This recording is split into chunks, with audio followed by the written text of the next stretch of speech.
Bien, on va regarder qui est derrière tout ça alors. Ce sont des entités reptiloïdes qui sont là présentes en arrière-plan. Combien vois-tu? Il y en a 5. Est-ce qu'ils ont une hiérarchie? Oui, et les 5 entre eux ont une hiérarchie. C'est comme si l'un surveillait l'autre à chaque niveau. Ok. Est-ce qu'ils ont des petites mains? Oui, il y a des gris qui sont là présents aussi, Combien? qui se relayent en équipe. En tout, ils sont une dizaine, mais qui se relayent. Donc, à chaque fois, il n'y en a qu'un ou deux présents. Ok. Et au-dessus de ces 5 reptiloïdes, il y a personne d'autre? Il y a un Draco qui est au-dessus. Donc tous les reptiloïdes travaillent pour le Draco ou est-ce qu'ils ont aussi des projets indépendants? Non, il travaille pour le Draco. Tous pour le Draco. Bien. Alors, on va regarder quels sont les projets du Draco alors? De soutirer le maximum d'énergie transformée, d'où l'objectif de ces capteurs et de sa situation énergétique, en fait. C'est comme si elle était pressée, un peu pressée comme un citron, pour extraire de son énergie, qui ensuite est transformée et aspirée. Et ça remonte par toute cette chaîne hiérarchique des reptiloïdes pour arriver jusqu'au dragon. Et c'est lui qui est le bénéficiaire de cette énergie. Il n'y a que son énergie qui les intéresse, enfin qui l'intéresse, ou Oui, il y a d'autres projets? non, c'est son énergie qui l'intéresse. Ok, donc ces capteurs qui sont passés sur tous ces chakras, principaux et secondaires, c'est pour contrôler le flux, avoir les C'est ça. informations, et Oui, juste pour tirer l'énergie. Il n'y a pas oui, d'autre projet. non. Ok, qu'est-ce qu'il en fait de cette énergie? Il l'absorbe, c'est comme une sorte de nourriture, hein, de carburant énergétique. Hmm. Et je suppose que les reptiloïdes se servent au passage. Oui, Bien. Alors, donc, depuis combien de temps sont-ils avec elle la toute première fois? Un, 2, 3. depuis 9 incarnations. Comment s'est produite la première approche? Au moment de la désincarnation, ils l'ont guetté là, au moment de la désincarnation. C'est comme s'ils l'attendaient. Ok. Et qu'est-ce qui s'est passé alors? Euh, euh, ils se, euh, ils sont là à l'affût, en fait, dans la zone de désincarnation. Et toutes les consciences qui se désincarnent avec porteuses, en fait, hein, d'émissions de basse fréquence, qui correspondent donc à ces entités-là, elles sont captées par ces entités, approchées et Hmm. captées. D'accord. Quel type de basse fréquence elles portaient à ce moment-là pour être alignées sur leur fréquence? C'était des fréquences de tristesse et de découragement. Tristesse et découragement. Ok. Et alors, qu'est-ce qu'ils ont fait là du coup? Ils s'approchent d'elles, donc au moment de la désincarnation, et mais comme des présences amicales qui sont là, présentes pour l'aider, la guider, la soutenir pour les incarnations suivantes. Et bien sûr, elle les a suivis. Oui, Bien. Est-ce que depuis lors, ce sont eux qui gèrent ces incarnations? oui, Ce sont eux qui choisissent les lignées dans lesquelles elle va s'incarner, notamment celle de Sandrine aujourd'hui. oui. Quel type de lignée elles choisissent pour elle? C'est des lignées qui sont déjà connues par ce type d'entité-là, qui ont déjà été interférées et qui portent leur marque et qui sont entourées d'une sorte de filet. Quelles sont les caractéristiques principales des lignées qu'ils ont choisies et connues par eux? Il y a des vulnérabilités, notamment d'un point de vue psychique et émotionnel. Ok. Bien, on va aller voir quel genre de vie elle a eu avant cette désincarnation, avant qu'il ait pris date. Donc tu vas, donc dis-moi, dans quel pays, quelle époque, quelle est sa polarité, le contexte. Un, 2, 3. C'est les États-Unis, dans le sud des États-Unis. Il y a un soleil qui est là, cette sorte de chaleur lourde, presque humide, un travail agricole. C'est une esclave noire dans les champs de coton. Ok. On est à quelle époque là? Quelle époque? Du XVIIIe siècle environ. Elle a quel âge dans cette scène? Elle a 23 ans. Alors donc, qu'est-ce qui se passe alors, au moment de sa désincarnation? Déjà, à quel âge elle se désincarne et dans quel contexte? La désincarnation se fait à l'âge de 39 ans. Il y a des suites d'une sorte d'infection généralisée.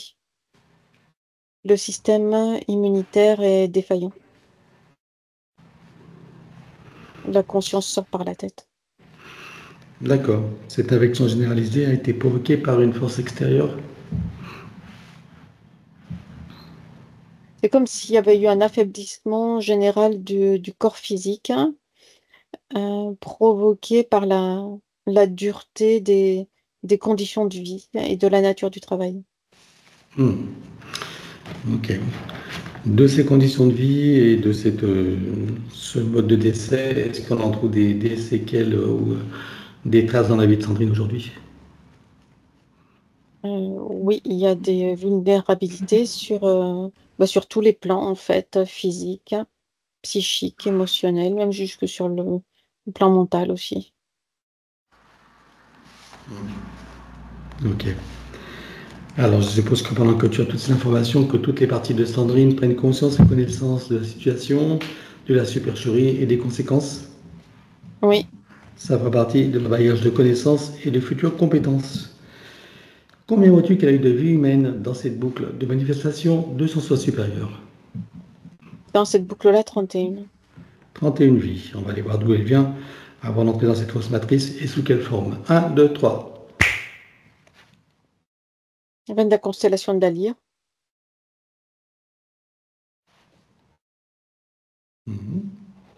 Sur une planète? Oui, c'est sur une planète en 5e dimension. Elle est une sorte d'humanoïde, mais c'est pas humain. C'est humanoïde, mais pas humain.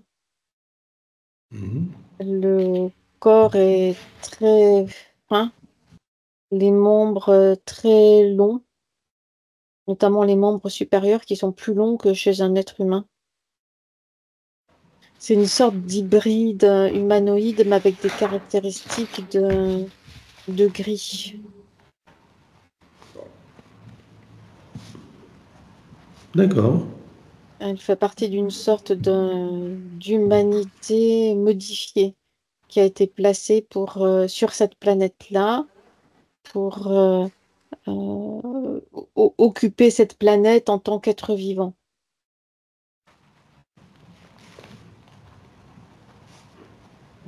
Ok. Et donc, il est de quelle polarité? C'est-à-dire qu'elle est issue d'une humanité modifiée. La polarité est féminine. Alors, elle a une fonction particulière sur cette planète? Comment est-ce qu'elle s'occupe? C'est quoi son mode de vie? Le mode de vie, il est à moitié en surface, à moitié souterrain. Et l'objectif, c'est l'extraction et la transformation des pierres précieuses sur cette planète-là. Elle est euh, sur les deux, sur les deux occupations, sur les deux fonctions, mais plus principalement sur la fonction de transformation de ces pierres précieuses, hein, en bijoux et ornements. Ah, d'accord. C'est une espèce d'esclave, hein? Quelque chose comme ça, oui. Ok. En 5e dimension. Oui, c'est Et dans c'est comme s'il y avait plusieurs étages dans chaque dimension. Donc là, c'est la limite entre la 4e et la 5e, au début de la 5e. d'accord, ok. Et donc, qui est-ce qui les a conçus et pour qui travaillent ces consciences modifiées, Ce sont des êtres reptiloïdes scientifiques qui sont à l'origine de ces modifications d'humanité, qui créent des humanités différenciées. Ok. Et donc pour réaliser des bijoux avec les pierres précieuses qui sont extraites. Oui, Et ces bijoux sont pour eux ou c'est pour du négoce? non, ils sont pour eux. Il y a nécessité d'être dans ces fréquences-là du début de la 5e dimension pour avoir ce côté de création, pour avoir accès à ce côté de création artistique D'accord. qui n'existe pas dans la 4e dimension. Alors avant qu'elle soit hybridée dans cette humanité modifiée, elle venait d'ailleurs ou pas? L'origine n'est pas de cet univers-là. C'est comme une sorte d'univers jumeau.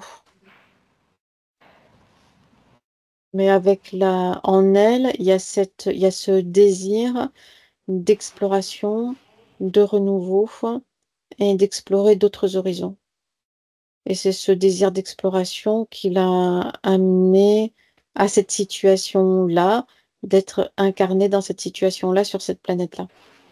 Comment ça a pu se produire? Comment? Comment est-ce que ça s'est produit du coup? Pour qu'elle se Euh, retrouve incarnée dans cette forme de manifestation hybridée? c'est elle-même qui s'est déplacée de manière quantique dans notre univers. Déplacement, sa conscience s'est déplacée dans sa Merkaba. C'est des déplacements quantiques d'univers à univers. Et c'est quand elle s'est retrouvée dans notre univers, en déplacement dans sa Merkaba, portée par les flux d'énergie qui traversent notre univers, qu'elle a été captée par une sorte de filet, par ces entités reptiloïdes-là, qui récupèrent les consciences de cette façon-là, de cette manière-là. Une fois les consciences récupérées, elles viennent les placer dans ces corps humanoïdes hybridés qu'elles ont créés. Ok. Donc du coup, elle est prisonnière de ce corps humanoïde. Et pour être esclave. Oui. Bien. Qu'est-ce qui s'est passé alors à partir de cette forme de manifestation d'esclave pour qu'elle se retrouve incarnée sur Terre en tant qu'humaine? Elle y a été déplacée en fait.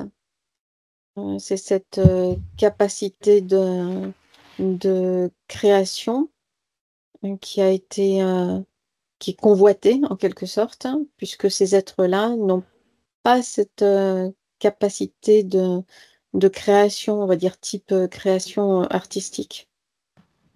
Donc il y a différents groupes qui sont distincts les uns des autres, de ces groupes reptiloïdes. Donc il y a des échanges de leur soit de leur oui, c'est de leurs humains en fait. C'est soit des échanges de ces entre guillemets bijoux qui sont effectués, soit des échanges de ceux ou celles qui fabriquent ces bijoux-là. Donc c'est de cette façon-là qu'elle est arrivée dans l'espace terrestre, par échange. Puisque ces reptiloïdes-là résident dans différents espaces-temps. Et il y en a sur l'espace terrestre. Donc c'est D'accord. ceux de l'espace terrestre qui ont procédé à cet échange-là avec ces reptiloïdes de cette planète-là sur laquelle elle se trouvait précédemment. Pourquoi est-ce qu'ils l'échangent alors qu'ils ont besoin de sa créativité? Euh, c'est en échange d'autres types d'humains. Il y a des échanges d'humains de différents types. Ah ok. Alors une fois envoyée dans l'espace terrestre, elle va directement dans la roue d'incarnation ou pas? Qu'est-ce qui se passe? Oui, elle va directement dans les roues d'incarnation humaine, puisqu'elle est humaine, d'une humanité différente, certes, mais elle est humaine. Bien. Sa première vie sur Terre, c'est dans quel endroit, à quelle époque? C'est dans ce qui est maintenant notre futur. Elle est dans une sorte on va dire, d'ateliers affectés au même type de tâches, mais quand même différentes par rapport à ce que l'on connaît nous. Elle travaille avec des machines. C'est des sortes d'imprimantes 3D, mais beaucoup plus élaborées que celles que nous connaissons là maintenant. On est à quelle époque là? 3207. 3207. À quoi ressemble notre monde en 3207 sur cette ligne de temps? Il y a, il y a pas de nature ou de végétation ou de présence animale ou végétale telle que nous la connaissons là maintenant. Il y a uniquement ces bâtiments type tour, c'est comme des tours de verre, mais aucune n'est droite, c'est étrange, elles sont toutes torsadées ou avec des formes étranges en surface. Et il y a également de grandes villes souterraines sous la surface. Hmm. Ok. Et à aucun endroit de l'espace terrestre, il y a de la nature ou c'est une mégalopole? C'est une mégalopole, mais même en dehors de cette mégalopole, il y a une sorte de désert. Les espaces de nature sont recréés et les espaces de nature recréés sont situés à l'intérieur de structures artificielles, Qu'est-ce qui s'est passé? comme protégés dans des dômes. Qu'est-ce qui s'est passé pour que l'espace terrestre soit désertifié comme ça? Il y a eu un dérèglement au niveau du cycle naturel Soleil et Lune, Et jour et nuit. qu'est-ce qui s'est passé pour qu'il y ait eu ce dérèglement? C'est comme s'il y avait une modification au niveau de la fréquence du dôme et de la fréquence de la matrice artificielle. C'est comme si cette matrice artificielle et ce dôme avaient subi des dommages et en fait, ce sont les opérations de réparation qui ont modifié ces cycles soleil-lune et ces cycles jour-nuit. Donc, ça a eu un impact direct sur la vie biologique à la surface de la Terre. Et qu'est-ce qui a créé ces impacts sur les dômes, sur le dôme de la matrice?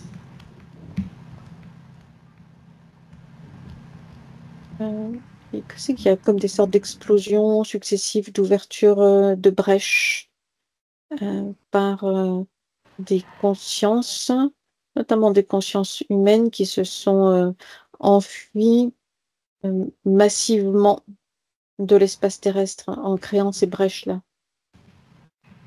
Donc c'est la réparation de ces brèches et de ces dommages de la matrice artificielle qui ont créé cette nouvelle situation-là dans l'espace terrestre.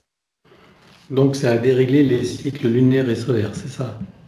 Oui, Et qu'est-ce qui a déréglé les cycles lunaires et solaires? J'ai pas compris. les brèches faites par les consciences humaines éveillées. Ok. Donc du coup, C'est comme si la porte de la prison s'était ouverte à un moment donné, et puis la porte a été refermée et reverrouillée. hmm. Et ça suffit pour dérégler les cycles lunaires et solaires. Ah oui, Et provoquant donc, c'est quoi, une hausse de température, c'est ça qui a désertifié l'espace terrestre ou qu'est-ce qui s'est des passé? dérèglements climatiques de plus en plus importants et avec des hausses importantes de température, des baisses importantes de température, des séismes, des vents violents, des cataclysmes. Ah oui, ça fait envie tout ça. Ok, bien. Et les gestionnaires de la matrice n'ont pas pu enrayer ce phénomène. Non, ils ont pu réparer, enfin, vu de leur perspective, mais pas enrayer. Ok, bien. Et bien à présent qu'on en sait un peu plus sur cette boucle de manifestation de son sens supérieur, tu peux revenir ici maintenant. Oui. Si tu scannes encore Sandrine, vois-tu des choses qui n'ont pas été vues, même si tout disparaîtra, ou des informations qui pourraient nous être utiles? Non, pas pour l'instant. Alors regarde son ADN éthérique, confirme-moi qu'il s'agit bien d'elle. Dis-moi si elle a été trafiquée ou pas. C'est le sien. Alors demande-lui s'il accepte que nous travaillons pour elle, sur elle et avec elle au cours de cette session. Oui, Puisque nous avons son accord en son nom, nous allons convoquer toutes les entités en lien direct et indirect avec elle. Voilà, qu'elles le veuillent ou non, qu'elles se cachent, nous, elles n'ont pas le choix. Je compte à 3 et elles te sont toutes apparentes. 1, 2, 3. oui. Alors, à part ce Draco, ces reptiloïdes et ces petites mains de gris, qui vois-tu d'autre? Il y a des entités démoniaques qui sont là présentes et qui entrent et qui sortent de son espace énergétique, qui viennent la bousculer. Elles appuient sur quelle faille? Sur des failles de mal-être, d'anxiété, du fait de ne pas se sentir sûre d'elle. Elle vient appuyer sur la culpabilité aussi. Ok. Qui vois-tu d'autre? Après, il y a les entités qui gèrent l'espace terrestre et qui remontent en hiérarchie jusqu'au plan quantique. Vois-tu des parasites à l'intérieur d'elles? Non, Pas de parasites. Alors, elle déclare à tous petitement qu'elles auront tout pacte, contrat, engagement, consentement, vœu, souhait, permission, serment, allégeance, alliance, promesse, accord, tacite ou non, conscient ou non, de manière rétroactive, sur tous les plans, dans toutes les boucles, toutes les couches, toutes les vies, toutes dimensions, toutes fréquences, tout espace-temps, toute bulle de création, par toutes les portes cachées, tout ce qui est secret, dans tous les plis et replis des espaces-temps, dans tous les différents états de conscience et tout ce qui est connu et inconnu en général. On ouvre un grand portail dimensionnel et toutes les entités vues et pas vues jusqu'au plan archavélique. Tout dispositif vu et pas vu, tout ce qui n'appartient pas à ces corps, énergie, conscience et information d'origine vue et pas vue, disparaît avec traces, mémoire, empreinte, écho, résonance, réminiscence, système duplicatif et reproductif, copier-coller, programmation sur tous les plans multidimensionnels, quantiques, fractales et autres inconnus. Tu ouvres un grand portail dimensionnel et tout disparaît totalement. 1, 2, 3. oui, Tu le refermes et tu l'effaces. oui, Sandrine se place dans une bulle christique de protection. oui, Elle se crée des racines jusqu'au cœur de Gaïa et aspire énergie, substance, vitalité, structure. oui, Elle se connecte à la source et fait descendre information originelle, énergie, conscience, puissance créatrice et amour. oui, Elle reprend l'énergie, se ravigore, se restructure, prend de la vitalité et se souvient de qui elle est en essence, au-delà de toute forme et le ressent pleinement. oui. Comment vois-tu Sandrine à présent? C'est beaucoup plus stable, clair et léger dans son espace d'énergie maintenant. Bien, alors dis-moi comment réagissent les entités. Il y a de la contrariété puis de la colère qui monte en puissance, avec une sorte de dôme gris qui commence à être déployé au-dessus d'elle pour la bloquer. Bien, alors on va toutes les bloquer à notre tour comme elles restent sur l'image. 1, 2, 3, sur tous les plans. Oui, Maintenant, tu reviens en arrière, tu te positionnes à un moment juste avant que toutes les entités réalisent qu'il se passe quelque chose et qu'elles n'aient eu le temps de faire quoi que ce soit. oui, Là, tu vois un portail dimensionnel et tu vires tout. 1, 2, 3. oui, Tu refermes et tu l'effaces. oui. Regarde la bulle énergétique de Sandrine, dis-moi s'il reste quelque chose. Il y a des échos et des résonances. Alors, on élimine sur tous les plans comme précité habituellement. 1, 2, 3. Oui, Alors, reste-t-il des résidus? non, Bien, alors dis-moi si ces entités nous ont repérés ou pas, la séance ou nous individuellement. non. Parfait. Alors, dis-moi si ces entités ont un moyen ou un autre de la retrouver et de la repérer. Dans les autres incarnations dans lesquelles elles sont déjà intervenues. De quelle manière s'y prennent-elles? Il y a comme des sortes c'est comme des points de lumière dans chaque incarnation. Ça correspond au système GPS, aux informations du système GPS. Ok. Donc, les informations du système GPS sont stockées où du coup? C'est réuni dans une sorte de cristal qui est là présent dans le vaisseau de ces entités. Ok. Il n'y a qu'un seul cristal, il y en a plusieurs. Il y en a un seul et qui est en résonance avec les cristaux de ces systèmes GPS qui sont là dans ces autres incarnations. Ok. Donc on peut tout supprimer ce désincarnation et ce cristal-là. Oui, Alors tu exploses tout. Un, 2, 3. oui. Regarde maintenant s'il reste quelque chose quelque part. Oui, ces informations-là ont été dupliquées dans une sorte d'ordinateur et de nouveau dupliquées dans un ordinateur externe au vaisseau. Alors combien est-ce que tu comptes d'ordinateurs en tout alors? En tout, il y en a 3. Il y en a 3. Ils sont reliés à un central? Non, il y en a Bien. 2 dans le vaisseau plus un autre externe. Donc la Ok. centralisation, c'est dans celui qui est externe. On peut exploser les ordinateurs ou seulement les informations? Les informations qui la concernent. Alors on expose les informations qui la concernent sur tous les ordinateurs. Un, 2, 3. Oui, Voilà. Regarde maintenant s'ils ont encore un moyen ou un autre de la retrouver et de la repérer. non, Aucun moyen? non, rien qui vienne. Regarde s'ils ont anticipé la séance, s'il y a des choses dissimulées. Mm. Au niveau hiérarchique du Draco, il y a comme une sorte de catalogue des énergies récupérées qui sont différentes suivant chaque type d'être humain. Donc, ces énergies, elles, ces informations, ces énergies sont consignées là-dedans. Ok.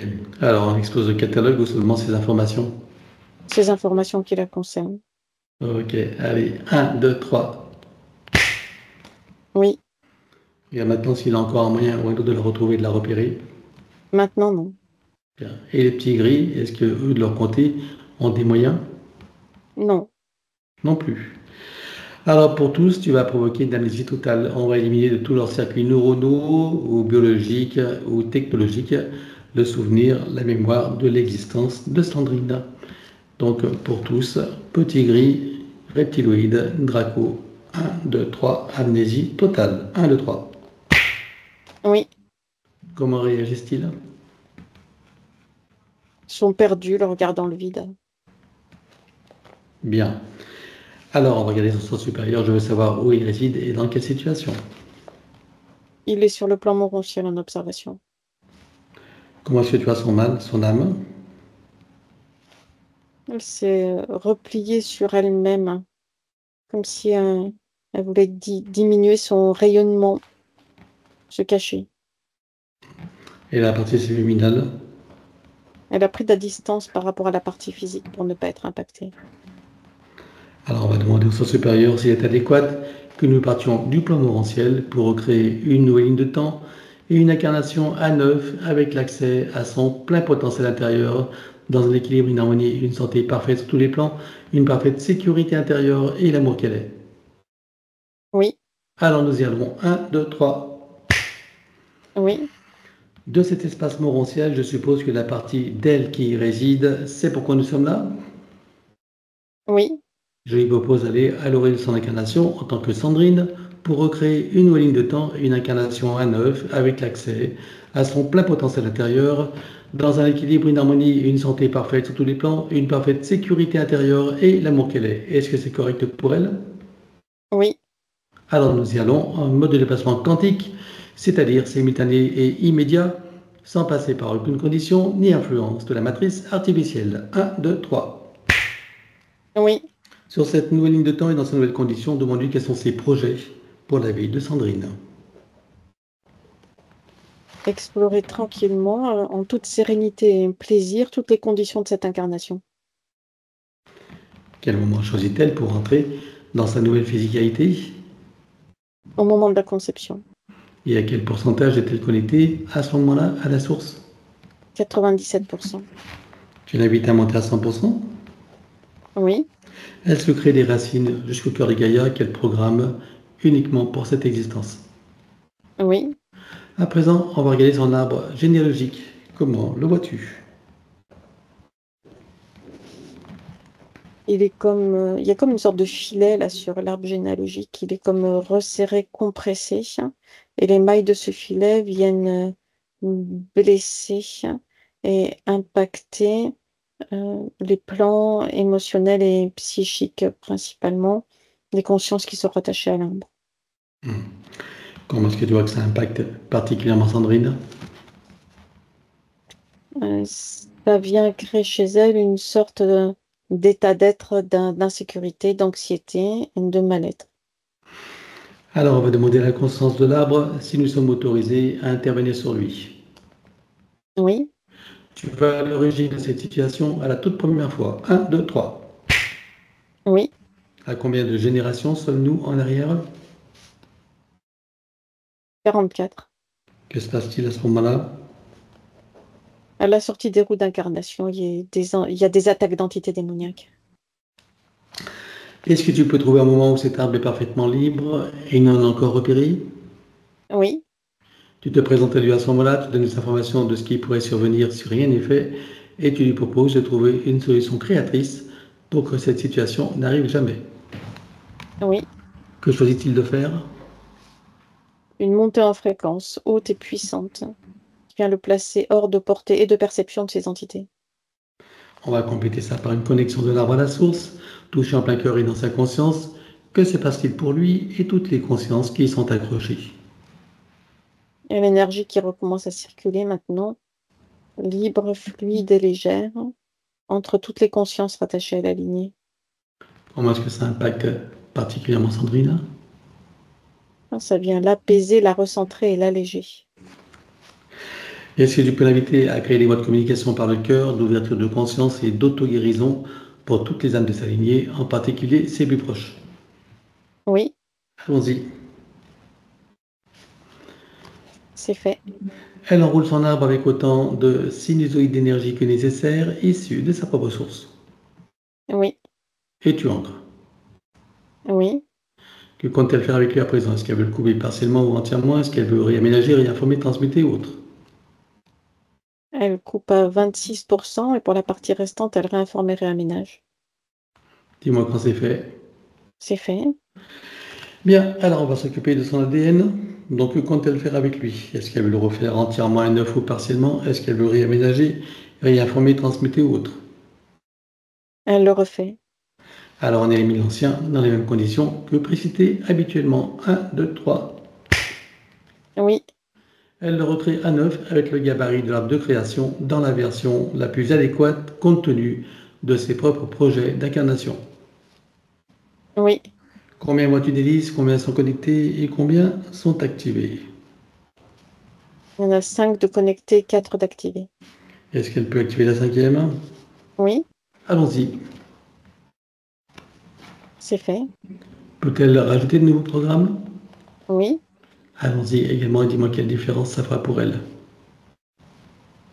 elle vient renforcer, stabiliser et sécuriser sa base énergétique. C'est fait. Bien, alors maintenant, on va s'occuper de l'élimination des codes matriciels limitants. Et ça, comme d'habitude, on va le faire en privé. L'élimination des codes matriciels limitants ayant été réalisée, j'aimerais que tu regardes si d'aventure il resterait des programmations archontiques ou de celles de l'intelligence artificielle. Non, il n'y en a pas. Alors elle remplace tout ce qui doit l'être avec sa propre essence. Oui, Elle enroule son ADN avec autant de sinusoïdes d'énergie que nécessaire issus de sa propre source. oui, Et tu ancres. oui. Elle remonte sa ligne de temps juste avant sa naissance. Dis-moi, à quel pourcentage est-elle connectée à ce moment-là à la source? 79%. Elle remonte à 100% tout en vérifiant ses racines et en créant l'équilibre. Oui, Elle s'apprête à venir au monde dans la voie de l'amour, dans le ventre maternel, dans l'environnement. Elle vient au monde. oui, Et elle remonte toute sa ligne de temps jusqu'à ici et maintenant, en se souvenant de qui elle est en essence, au-delà de toute forme, et le ressentant pleinement.